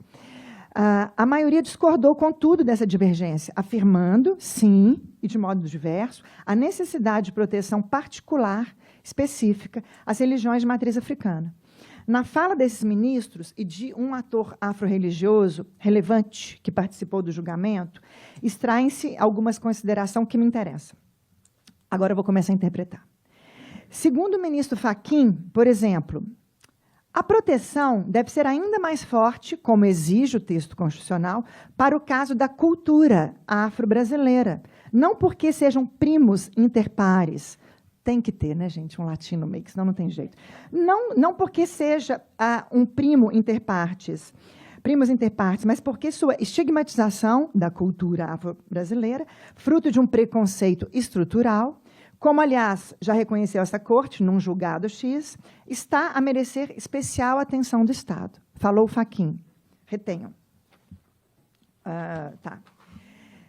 Ao concordar com os colegas ministros, a Rosa Weber faz um paralelo entre a ressalva específica em relação às afro-religiões e as cotas raciais, justificando-a deste modo. Rosa, entendo que o que levou o legislador gaúcho a fazer essa ressalva está diretamente vinculado à intolerância e ao preconceito, ao fato de serem as religiões de matriz africana estigmatizadas nos seus rituais de abate, ao proteger o livre exercício dos cultos religiosos e proteger as suas liturgias, a própria Constituição desautoriza que se considere juridicamente ilegítima, em qualquer esfera, as práticas de sacrifício e abate ritual de animais realizadas com finalidade litúrgica. O Fux foi na mesma toada. Com esse exemplo jurisprudencial, o STF vai dar um basta nessa caminhada de violência e de atentados cometidos contra as casas de cultos de matriz africana. Já Carmen Lúcia. Desproteção, tragicamente, repito, tem-se em relação àqueles que sofrem os preconceitos, incluídos aí os que praticam as religiões, essas religiões ou qualquer outra, e principalmente aqueles que, pela sua própria ascendência, sempre foram vítimas de preconceito. Eu diria que até em relação às músicas, o samba que foi objeto de preconceito por causa de quem cantava, por causa de quem realmente o praticava. Termina a fala dos ministros. Agora, como amicus curiae, o amigo da corte, em favor da declaração da constitucionalidade da lei, participou um personagem já muito conhecido do STF, como uma presença indefectível no advocacy e na mobilização do direito pela proteção das afro-religiões. Se chama Édio Silva Júnior. Ele representou, naquele momento, a União de Tendas de Umbanda e Candomblé do Brasil e do Conselho Estadual de Umbanda e dos cultos afro-brasileiros do Rio Grande do Sul. Da transcrição da sua fala na sustentação pública, quer dizer, de um vídeo, né, eu estou extraindo, então, aqui algumas passagens emblemáticas. Depois eu vou vir com um pouco de análise. A primeira, o Édio. Há estatísticas que comprovam que, nas periferias do Brasil, jovens negros são chacinados como animais, mas não há comoção na sociedade. Não vejo instituição jurídica ingressar com medida judicial para evitar chacina de jovens negros mortos como cães na periferia. Mas a galinha da macumba vale mais do que a vida de milhares de jovens negros na periferia. É assim que a coisa de preto é tratada no Brasil. A vida de preto não tem relevância nenhuma. A vida de preto não causa comoção social. Não move instituições jurídicas, mas a galinha de preto, essa vida tem que ser radicalmente protegida. Continuo com o Édio. Esta corte já denominou esse fenômeno de racismo religioso. E esta corte, em diferentes oportunidades, em homenagem à Constituição Federal, prestigiou este país como um país plural. Por mais que alguns segmentos tenham dificuldade com essa ideia, somos uma rica geografia de identidades culturais. E eu li com muito interesse e com muita cautela os votos de Vossas Excelências na ação sobre ensino religioso. E ficou nítido, ali, para meu orgulho, para meu regozijo, que essa Corte entende que o Estado democrático de direito deve ser medido não pelo tratamento que é dispensado às religiões, que tem familiaridade com o poder, que tem amigos em ministérios, que tem trânsito no Palácio do Planalto. O Estado democrático de direito se mede pelo tratamento que o Estado dispensa às confissões que não têm familiaridade com o poder, mas nem por isso são menos portadoras de dignidade e menos merecedoras de respeito de qualquer outra religião. É um trecho muito grande, mas ele fala, num trecho, vamos dizer aqui, de 10 linhas, 8 vezes a palavra religião. Isso é importante para mim daqui um pouquinho. Ele completa, fechando um pouco o argumento. Judeus têm abate de animais para fins alimentares e fins litúrgicos. Os muçulmanos têm ritual de abate animal para fins religiosos. O abate religioso diz respeito também ao agrobusiness. O animal é abatido nos frigoríficos brasileiros, segundo os preceitos religiosos islâmicos. O Brasil é um dos maiores exportadores de carne de aves e bovina para consumo de países de maioria muçulmana. Não há comoção social em relação ao abate halal. Não há comoção social em relação ao abate judaico. As instituições jurídicas não vêm reclamar dos contratos com mais de 51 países muçulmanos, mas vêm reclamar da galinha que a macumba mata. E aí ele termina. Eu ouço falar, já caminhando para finalizar, na ideia de modernização de culto religioso. Esse, sobretudo, era um argumento do Ministério Público na ação. E fico pensando, qual é a instituição jurídica no Brasil que, em nome da modernização do culto religioso, mandaria uma carta para o Vaticano, reivindicando que o sangue representado na Eucaristia fosse substituído por suco de uva? Sim, em nome da modernidade. E, quem sabe, até alguns amigos que eu tive que começaram a carreira etílica nas sacristias, porque o padre associa o vinho a alguma coisa sagrada, não tivessem, em nome do princípio da proteção constitucional absoluta da criança, alguns amigos meus não tivessem começado a carreira etílica nas sacristias. Entretanto, em nome da liberdade de culto, em nome da liberdade de crença, nós respeitamos o uso de vinho naquelas liturgias que utilizam bebida alcoólica pública, na presença de crianças. É este mesmo respeito que as religiões afro-brasileiras vêm postular hoje nesta corte. Neste caso, riquíssimo de detalhes, eu gostaria de destacar, inicialmente, a arena, não é? Quer dizer, uma arena, vamos dizer assim, ela é muito formal, né? Onde a gente imagina uma dicção correta, uma série de argumentos que podem ser ditos, ou outros que são menos bem-vindos, né, naquele lugar. Trata-se da arena, então, judicial, onde se pretende que os atores vão dizer o direito ali, né? Criando, né, mundo social. Essa arena deixa ver essas falas, tanto dos juízes, os ministros, como deste ator importante, que é o Edio Silva, o Amicus Curiae. Na fala de alguns dos ministros, e aqui eu passo para a minha análise, e no que ficou assentado como tese com repercussão geral, parece ser notória uma indissociação entre religião e cultura. Eles colocam, não é, a religião no lugar da cultura. As afro-religiões no lugar da cultura. Esse é um debate já muito assentado, né, na literatura. O STF faz igualzinho. Os juízes não hesitam em mobilizar expressões que sozinhas indicam tal indissociação, como cultura afro-brasileira, o samba foi objeto de preconceito, patati patatá. Quer dizer, numa relação direta entre cultura, né, entre cultura ou herança africana. No entanto, para a maioria deles, parece haver uma indicação da especificidade do elemento religioso a ser tutelado, como numa relação do geral e do específico. O recurso a expressões como cultos de religião de matriz africana, religiões de matriz africana, cultos religiosos, liturgias, finalidades litúrgicas, casas de culto, tradição e normas das religiões, confirma essa percepção. Ela é sublinhada igualmente no modo como os ministros indexam o abate animal, evocando o direito de liberdade religiosa e a necessidade de tratamento equânime entre todas as religiões, inclusive as de matriz africana. Essa indexação se deixa ver em expressões como exercício de um direito fundamental, que é a liberdade religiosa, ao tratar do abate. Ao proteger o livre exercício dos cultos religiosos e proteger as suas liturgias. A Constituição desautoriza que se considere juridicamente legítima, em qualquer esfera, as práticas de sacrifício e abate ritual de animais realizados com finalidade litúrgica, entre outras. Ao mesmo tempo que parece transitar entre as noções de religião e cultura, como uma sinonímia, a maioria dos ministros chama atenção para algo de que padece a cultura negra em geral, e não somente as religiões afro-brasileiras. A estigmatização, fruto de um preconceito estrutural, da intolerância e do preconceito enraizados. Mais tarde vai aparecer o termo racismo. Donde a necessidade de uma proteção específica por parte do Estado, que vai dar um basta nesta caminhada de atentados e violência, segundo a frase do Fux. O trânsito entre religião e cultura parece, de outro lado, ser menos evidente na manifestação do Edio Silva, esse amicus curiae no julgamento.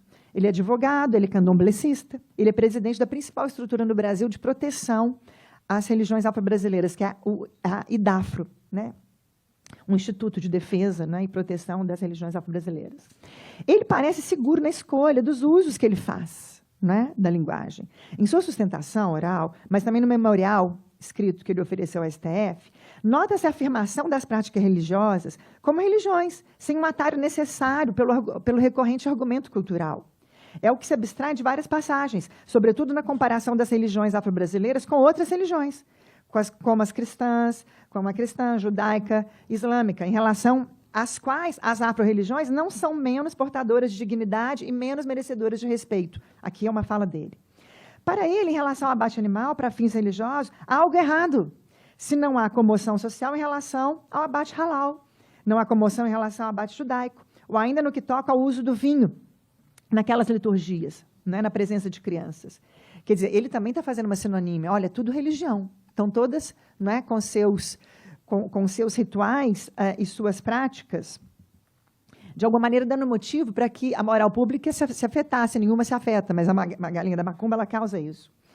Parece haver um cuidado, um esforço deliberado para marcar uma posição. As religiões são iguais em direitos, e falamos aqui de religiões. E as práticas afro-religiosas, ou a religião de preto, tem que ser respeitada como tal, não é? No Brasil, com a sua rica geografia, né, de identidades culturais. Esse esforço ou cuidado se reveste de especial interesse tendo em vista a arena em que a manifestação se dá, e a audiência que o advogado imagina atingir. Na transcrição do vídeo fora dos tribunais.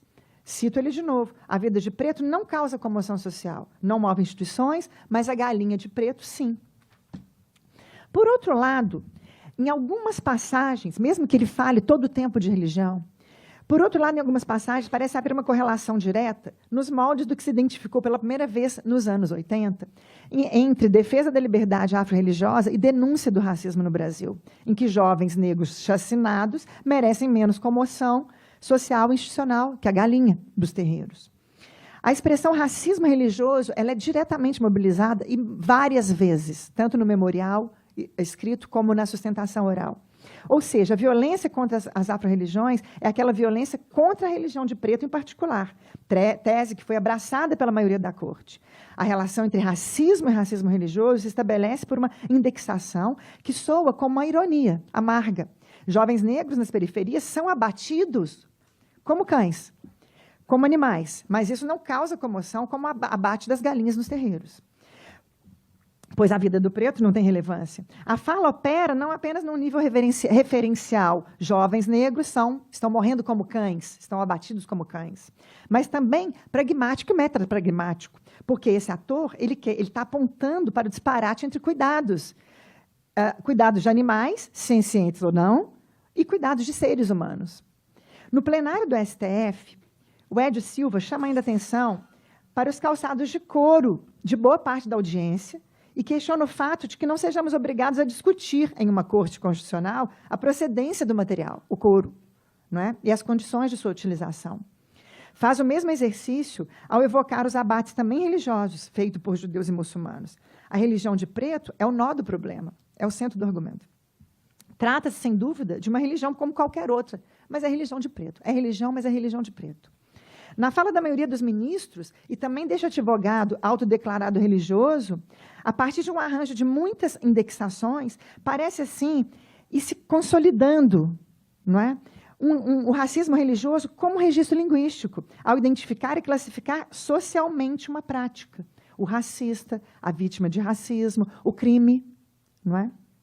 Propriamente. Embora percorram caminhos diversos, a partir de indexações específicas, juízes e não juízes convergem em um ponto. O preconceito relacionado às religiões de matriz africana é um preconceito também de cor, vindo de longe, que, como circulando em vasos comunicantes, atinge diferentes dimensões da vida social. Porque, mesclado ao preconceito de cor, ele pode ser nomeado racismo religioso. Os ministros chegam a essa conclusão pela senda da cultura, uma cultura negra, perseguida, com seus atabaques, danças, o samba, a comida, e, no caso, uma religião específica. O advogado e militante candomblessista percorre outra vereda. No centro do argumento, há uma prática religiosa que não mais carece da máscara católica ou dos artifícios da cultura, mas que é religião inteira em seus próprios termos, e religião de pretos, e, por isso, perseguida. Inicialmente, presente apenas na fala de movimentos associativos, militantes, o racismo religioso adentra o tribunal. E, com a sua chancela, vai, a partir daí, apontar atores e práticas, reposicionando socialmente a questão do preconceito contra religiões de matriz africana. O julgamento expõe um jogo de indexicalidades. Ambientalistas indexam o abate animal como prática cruel e desproporcional, e, por isso, imoral. Alguns setores do próprio sistema de justiça, os salvacionistas, e a referência está aqui direto ao MP, associam o abate a práticas obscuras e atrasadas, e que, por isso, carecem de modernização. Já o advogado militante aponta para um modo de fazer que preserva o animal de dor, pois que ele é oferenda ao sagrado, além de lembrar o disparate de tratamento entre diferentes abates religiosos e o abate cotidiano de jovens negros, mortos, abatidos como animais nas periferias. Para o tribunal, já uma outra forma de indexar. O abate religioso se refere à liberdade religiosa. Por uma vez, a gente está dando conteúdo a essa liberdade religiosa, que deve ser protegida irrestritamente, mas, sobretudo, quando se tratar de uma das expressões da cultura africana, historicamente marginalizada e, por isso, protegida de uma forma específica. Em oposição direta, a defesa dos terreiros de candomblé, apresentada por Nina Rodrigues no passado, baseada na compreensão racista da inferioridade e da incapacidade do negro para assimilar o cristianismo, ou, em outras palavras, na sua diferença ou assimetria, a defesa contemporânea das religiões afro-religiosas, por militantes e não militantes, põe em circulação e vai consolidando, ao que me parece aqui, outro registro linguístico, o racismo religioso, que é mobilizado ao mesmo tempo, tanto em nome da igualdade irrestrita, que a Constituição prevê, quanto em nome da especificidade, do preconceito contra as religiões de matriz africana. Ao olhar para a linguagem dos atores neste julgamento emblemático, vemos que o recurso a um novo registro, o racismo religioso, em substituição a um velho registro, o da intolerância religiosa, deixa de estar confinado ao meio militante, acadêmico e associativo, para ganhar outro patamar. Ao reconhecer a violência específica à cultura negra, em uma de suas dimensões, a religião, os juízes, instados por figuras como a do Édio, o advogado candomblessista, alçam a intolerância ao patamar de uma prática já conhecida historicamente, reprovada socialmente, que é o racismo. Eu estou terminando aqui minha fala, mas eu queria explicar algo. Eu também tirei um pouco da inspiração deste texto de dados que o Observatório da Religião e Interseccionalidades, levado por Renata, Guilherme, André e tantos outros do temático, de dados que eles já acharam ali também em relação ao racismo religioso. Como a questão da homoafetividade, o racismo religioso, ele só aparece, gente, ele vai se densificar, a frequência se densifica também a partir de o quê? Sobretudo 2019, data disso aqui, mas, por exemplo, se a gente pega 2010, ninguém fala disso. A academia fala, as associações falam, os militantes falam, mas isso não aparece no debate público. Em 2019, sobretudo, a gente começa a ver o quê? Se adensando a curva, não é? Para essa expressão. Então, quer dizer, eu quero defender, né, como a Renata fez com a questão da homoafetividade, que é algo que vai entrando no cenário, né? Vai entrando no cenário, no imaginário, em uma linguagem que está disponível, né? Além de um lugar muito encantoado, né? como esse da militância da academia, ou etc., e que vai ganhando relevo. E, como ela também disse, né, não importa essa mudança de nome, da intolerância religiosa para o racismo religioso, mas sim, né, o que isso traz em termos dessa mudança semiótica, que eu estou tentando colocar aqui. Olha, o racismo religioso, ele coloca, né, ele vai repor a questão do preconceito, da discriminação, da intolerância em relação às religiões de matriz africana em particular. Não é? Passando por essas cenas que são todas trazidas aqui. A gente não questiona o couro, a gente não questiona o uso do couro, o uso de tantos outros abates rituais, né, em outras religiões, mas temos aqui um problema em relação à galinha da macumba. Enfim, é um primeiro exercício. Eu só quero terminar com isso para falar que esse projeto a gente está realizando nós três, e Olívia Barbosa, né, que de alguma maneira está aqui conosco, e a gente pensa que é a expectativa, né, que isso se torne um livro em breve, em que a gente vai tentar, eu acho que afinar o argumento e colocar esses vários termos, talvez um mais ainda entre, não é? Racismo religioso, homoafetividade, a questão do pluralismo, para que a gente consiga fazer algo talvez assim mais, eu acho que mais talvez assim articulado, né, com o argumento mais fino, em que a gente mostra um pouco isso, né, essa leitura semiótica acho que da emergência e consolidação desses termos, o que significa, né, quando a gente está olhando para a religião no Brasil. Muito obrigada, eu tentei manter o tempo, Ana, e talvez tenhamos aqui uns 20 minutinhos para a gente conversar. Obrigada.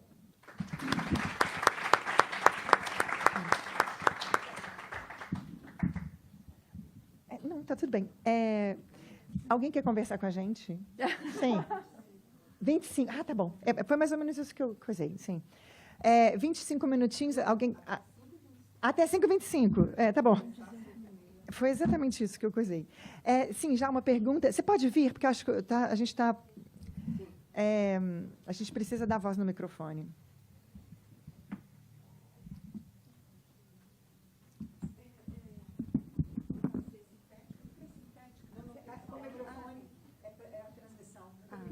Tá. Boa tarde. Meu nome é Sandra Lúcia Goulart. Eu sou uma estudiosa há muitos anos das religiões arrasqueiras brasileiras, entre outros temas, né? E aí eu queria fazer uma pergunta. Assim, fiquei pensando, porque, né, no processo de regulação desse movimento que envolve a ayahuasca no Brasil e uma série de grupos inicialmente sincréticos, né? Eu enxergo assim que houve, ao longo do processo, desde os anos 80 até a resolução de 2010, um movimento bastante complexo de diálogo, de fluxos entre agentes, né, de várias instâncias públicas do Estado, né, gestores públicos, intelectuais, né, estudiosos, cientistas de várias áreas, principalmente das ciências humanas, e, sobretudo, de sujeitos, né, relacionados com o uso dessa bebida em contextos rituais. Então, nesse processo, eu enxergo que a própria noção e conceito e, né, indexador, né, religiões arrasqueiras brasileiras foi sendo construído. Quando eu comecei a estudar isso, né, ele não existia. E num processo desse diálogo, né, que envolveu tanto uma influência mútua, tanto de concepções, né, de usuários da bebida em contextos que podemos definir aqui, né, pelo nosso conceito de religião, nosso conceito das ciências sociais, né, então, os conselheiros lá do CONAD, CONFEM, né, visitaram as comunidades, experimentaram a bebida, então, há vários debates, né?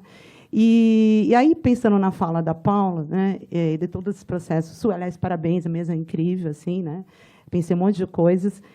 E, na sua última fala, principalmente, o que você colocou agora aqui, então, procurei aqui escrever, né, que eu percebo do que você contou, Camila, né, que, com relação a essa questão da mudança da intolerância religiosa para o racismo religioso, né, que houve, né, ali um processo complexo também de diálogos entre ativistas, né, das religiões de matriz africana, né, e operadores do sistema jurídico na construção, o que operaram, né, um diálogo através, como você falou, de chaves diferentes, né, do religioso, né, e da cultura, para criar um novo indexador, né, um novo termo indexador né, que, né, tem efeitos aí, né, novos tipos de efeitos pragmáticos. Então, não sei se, né, se é isso mesmo, se vocês concordam, Paula e Camila, porque a Paula focou mais no processo que vem de cima, do Estado e tudo, né? E aí a tua fala traz isso como é um movimento, né? E hoje a gente vê, por exemplo, no GT que eu coordenei, né, assim, por exemplo, como por exemplo, a questão das comunidades terapêuticas, pessoas que estão estudando isso, né, como uma série, como, por exemplo, né, nesse diálogo entre pessoas ligadas à comunidade terapêutica e às religiões de denominação cristã, né, elas também vão num diálogo, né, assim, com uma série de novos, saindo, por exemplo, optam para deixar de usar, né, o indexador, né, religião, para usar a espiritualidade, né, num diálogo com gestores públicos e tal. Então, não sei se eu me fiz clara, espero que sim, não quero tomar mais meu tempo, é um pouco essa reflexão, pergunta que eu coloco aí, se vocês puderem. Obrigada. Não, eu acho que, bom, se você entendeu assim, eu acho que a gente se fez um pouco entender. Apesar de eu, em particular, tá muito confusa com essa nova pauta de estudo, sabe, que a gente está levando. Mas é isso, assim, eu só queria complementar que, em relação, em específico, né, ao racismo religioso, esse julgamento, né, ele versou sobre o abate, mas a questão circunda o STF há muito tempo. O STF já teve a chance de voltar à questão do racismo, e o racismo estrutural, na discussão das cotas, na discussão, por exemplo, pode usar trajes religiosos em fotos oficiais ou não, entende? Então, quer dizer, eu acho que na questão da criminalização da homofobia, em que houve ali uma discussão muito forte em relação às religiões e tal. Então, enfim, eu acho que nesse movimento em relação ao racismo, a gente tem uma polifonia enorme. Eles estão batendo na porta, tem um movimento que está pautando isso aqui. Olha, a intolerância religiosa, o que ela indexa não é suficiente para o que... Eu estou falando como se eu estivesse na cabeça do militante. Parece um pouco inadequado isso, mas não é suficiente o que a intolerância religiosa indexa. Precisa de mais. Precisa algo que consiga dar conta do menino preto abatido na favela. Olha como é que muda. A intolerância religiosa não comporta isso. Então, quer dizer, aí você vê que estão ali os atores posicionados numa disputa. O STF tem hora que compra, tem hora que não compra. Essa pauta em específico, na maior parte das vezes, compra. É um negócio que o STF comprar não é um ator qualquer, porque ele que talvez eu inflacione isso, mas ele coloca em circulação de um lugar muito privilegiado, entendeu? Esse novo registro. Entendeu? É a partir dali que isso repercute na mídia de uma maneira diferente. Isso vai do site do Supremo para uma série de outros meios. Enfim, eu acho que é um pouco isso que eu queria comentar, mas assim, que bom que repercutiu de algum modo. Tá, vou passar para as colegas. Deixa eu acrescentar alguma coisinha. Eu acho que você percebeu perfeitamente bem o que a gente está chamando de estrutura de participação. Isso. Que não é só que alguém nomeou diferente, mudou a palavrinha. Tem um conjunto de atores sociais que estão atrás desse movimento.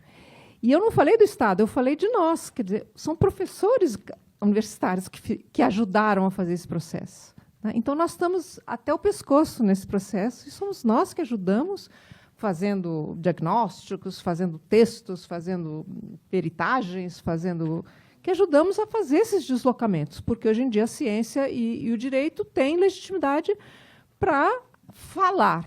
Né? Então, o que eu tentei mostrar é que os professores universitários roubaram a autoridade dos padres, mas os padres não sumiram.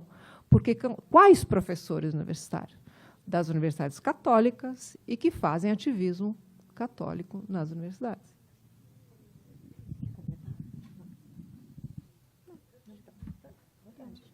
Temos... sim, por favor.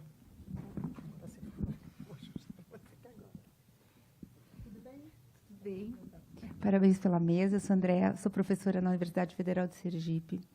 E eu queria conversar sobre essa questão do pluralismo. Então, eu tenho percebido já há algum tempo que, quando eu vou para as bancas, é muito comum que, nos agradecimentos, a religião apareça. Então, o agradecimento acadêmico é dedicado a Deus, com algumas palavras que indicam o culto evangélico ou protestante, mas agora também as religiões de matriz africana, tá? Numa disputa. Isso tem acontecido na universidade de maneira progressiva. Então, ao invés desse espaço neutro, laico, em que as religiões convivem no privado, enquanto o espaço público é laico, a gente tem visto cada vez mais os ritos acadêmicos, certo, dando lugar para manifestações religiosas, no hall da reitoria. Então, a gente mal conseguiu tirar o padre benzendo benzendo o prédio novo, né? A gente agora precisa assistir uma série de manifestações em contrapartida. Mais que isso, a Universidade Federal de Sergipe ficou nas notícias, aí lacrou, por conta de uma formatura em que uma das alunas formandas, que estava de obrigação religiosa, conseguiu autorização para formar, não usando a beca negra, né, mas usando uma beca branca. Então, ela mandou fazer uma beca branca de cetim e, semioticamente, talvez, ela foi de beca branca e foi com todos os adereços, que não seriam das vestes talares. Para mim, a minha pergunta era, por que ninguém se perguntou por que não abandonar as becas? Entende? Porque eu sou de uma geração em que a gente não queria usar beca. E agora é como adaptar a beca aos usos religiosos desses jovens que são muito religiosos e que estão bancando isso no nosso espaço, assim, né? Ou para os mais velhos que não estão muito dispostos. Mas a gente também tem colegas que são atores religiosos no espaço do próprio direito ou no espaço das suas cadeiras acadêmicas. Não mais segurando a onda de se manter administrando as falas, mas professando a sua própria religião, cooptando aluno. Então, como talvez, né, a minha pergunta é essa, não sei se vocês estão discutindo isso, porque eu não estudo religião, isso é uma observação de uma professora que talvez tenha vivenciado esse lugar de neutralidade, e eu realmente me incomodo com um monte de agradecimento religioso, e não é só a TCC, né? É muito pouco republicano o espaço dos agradecimentos, eu acho. Sabe? Não se agradece formalmente à universidade pública, e é todo um agradecimento privado, sabe? Privado. Tem gente que agradece ao cachorro, certo? Mas não tem uma linha para a universidade pública ou para os professores, né? E dentro desse âmbito privado a religião aparece também. Então é uma observação. Eu queria ouvir vocês sobre isso. Só isso. Obrigada. Deixa eu começar. Começa você que não falou. Não, começa. Bom, agradeço o seu depoimento, porque é o sinal dos tempos, né? Aqui estamos. Então, eu vou fazer, na verdade, observações separadas, porque não tem uma resposta. A primeira coisa é que o secularismo é uma ideologia política e jurídica. Você acha que viveu num mundo secular, tal como você está descrevendo, mas você nunca viveu nesse mundo, porque nesse mundo tinha o catolicismo naturalizado e invisível. Então, o impacto do catolicismo nesses rituais nunca incomodou, mas o que incomoda é a beca branca, né? Agora, se tivesse alguma coisa que soasse católico, não incomodaria tanto. Então, o que o pluralismo fez foi desnaturalizar essa indexação católica do secularismo. E aí que está o conflito. Houve essa desindexação, tem que indexar de novo, e a gente fica indexando em coisas que estão instáveis, né? Então, isso é a primeira observação. O espaço público nunca foi secular do jeito que você está descrevendo, embora a gente não possa abandonar o secularismo como ideologia política e jurídica, pelo menos ainda. A segunda observação tem a ver com a primeira. Como é que a gente indexa a igualdade agora no pluralismo, né? Se você pode ter um crucifixo no STF e ninguém dizia nada, por quê? Né? E agora? O crucifixo tem que... Ou tira o crucifixo, ou põe tudo. Põe o Padê de Exu, põe a Bíblia, põe... Né, para ter igualdade. Então, o que vai fazer? Tira a beca de todo mundo ou põe beca para todo mundo? Então, estamos nisso. Ou tira todas as becas ou põe a beca branca e outras becas mais que virão a surgir. Porque nós temos que produzir igualdade em uma outra condição que não era aquela que a gente estava acostumado a produzir igualdade, que era fácil produzir igualdade quando o catolicismo era hegemônico. Agora, como produzir? Produzir igualdade quando o catolicismo não é mais hegemônico é produzir mais religião. Essa é a nossa contradição. Então, aparece religião para todo lado, até nos agradecimentos da tese.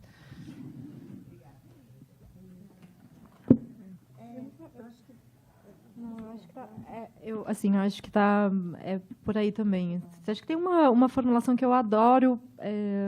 Ela, enfim, é tão complicada quanto os termos que a gente está usando, mas acho que ela ajuda assim, a construir os problemas. Que toda crise social é uma crise indexical. E eu acho que o caso, iria na mesma linha da Paula, assim, acho que o caso dos agradecimentos, né, religiosos, ou seja, dessa presença das marcas da religião, eu assim, já começaria por aí. Acho que tem uma presença das marcas da religião que contrasta com a experiência de um espaço público que não parecia ter marcas religiosas. E eu acho que um efeito da inscrição constitucional do pluralismo, ou seja, do pluralismo, do funcionamento do pluralismo como uma doutrina política e jurídica, é contribuir para um processo em que marcas, inclusive católicas, aparecem como religião. E aí eu acho perfeita a formulação da Paula. Assim, o efeito bom, a gente produz mais religião. Mas acho que me ajuda a pensar em termos de marcas, assim, de pensar que a Igreja Católica no Brasil tem uma eficiência em apagar as suas mediações religiosas, e eu acho que é o que a gente chama basicamente de naturalização, né? Ela tem uma presença natural, e o catolicismo é um lugar muito confortável, né? Que a gente não associa a uma presença perigosa da religião no espaço público. Isso se aplica também a outras religiões e certamente não se aplica a algumas outras religiões. Então, acho que, enfim, são essas operações que a mim me interessam pensar. Assim. Pessoal, então a gente encerrou. Muito obrigada pela atenção. Boa continuidade de evento para a gente.